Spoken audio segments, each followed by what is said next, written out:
gooftaa keenyaa fi Yesuus Kiristoos inni keenyaa fi mallatteeffamni maqaa Abbaa kan Ilmaa kan Hafuura Qulqulluu sadan Waaqa tokko ameen.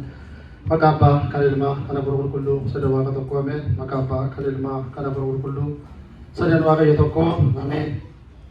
Kabajamoo abbaa keenyaa luba Saamu'eel akkasuma kabajamoo abbaa keenyaa luba Takastee obboloonni koo daakunoonni armooliin abbooliin qeerroof qarreen maatiin fayyisaa addunyaa hundumtuu kan karaa sooshaal miidiyaalee hordofanii durachaa jirtan maatiin Waaqayyoo bakka jirtanitti nagaan Waaqayyoo isiniif baay'atu akkam bultanii akkam turtanii akkam ooltanii nagaan Waaqayyoo abbaa keenyaa har'as boris kan galateeffame kan eebbifame nuuf haa ta'u.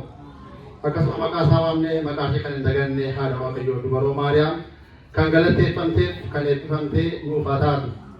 Biyya hundumti keessanii baga geessanii jechuun baga geessanii. Egaa kan isin geessanis egaa waggaan haaraa akka biyyaatti dhufaa jira. Deebi'ee immoo haadha keenya dubaroo Maariyaam Sooma fixataa guyyaa 16 hawaariyaatonni yookaan immoo ergamoonni qulqulloonni subaayee qabatanii du'aa ka'uushees du'uushees ittiin akka argatanidha. Isaan waan kadhatan argataniiru akkamiin nuti waan kadhanne arganneerra. Ergamoonni qulqulloonni du'aa haadha keenyaa yookaan immoo ol ba'uushee argachuu qabna jedhanii guyyaa 16 soomii isaanii booda garuu haati keenya dubaroo Maariyaam akkuma ilma isheetii duutee boolla keessatti hinamne akkuma isaa isheenis ol baate jedha ergamootaan faarfatamaa samii irratti gubbaa Waaqayyootti ilma ishee bukkeetti ol baate.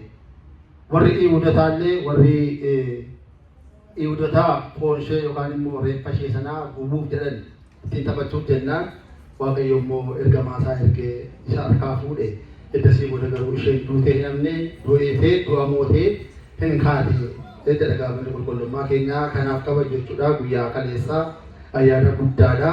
Ayyaana namoonni warri sooman illee akaayii malakkee tokkoo fi bishaan malakkee tokkoon sa'aatii 24 gidduutti akka tokkitti bichaa fudhatu jechuudha subaayesa.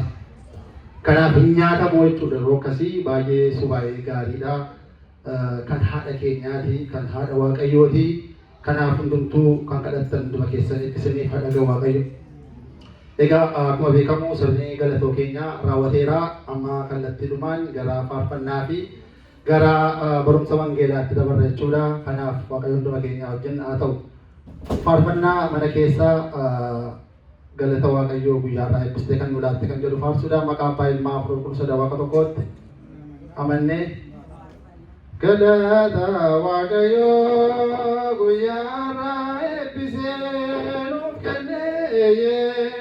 Galata Waaqayyoo guyyaarraa eebbisee.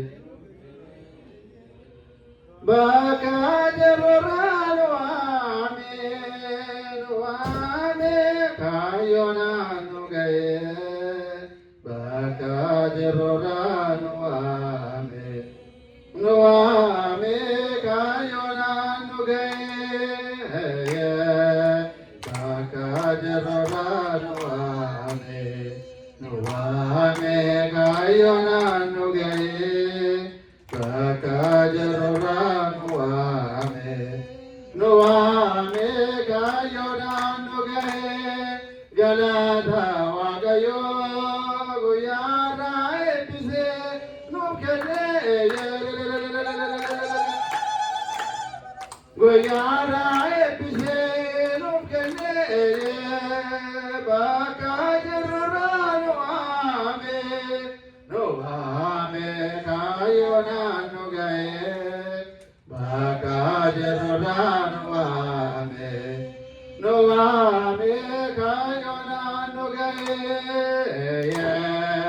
Bakka jirurraa nuwaame kaayyoonaan nu ga'ee. Bakka jirurraa nuwaame kaayyoonaan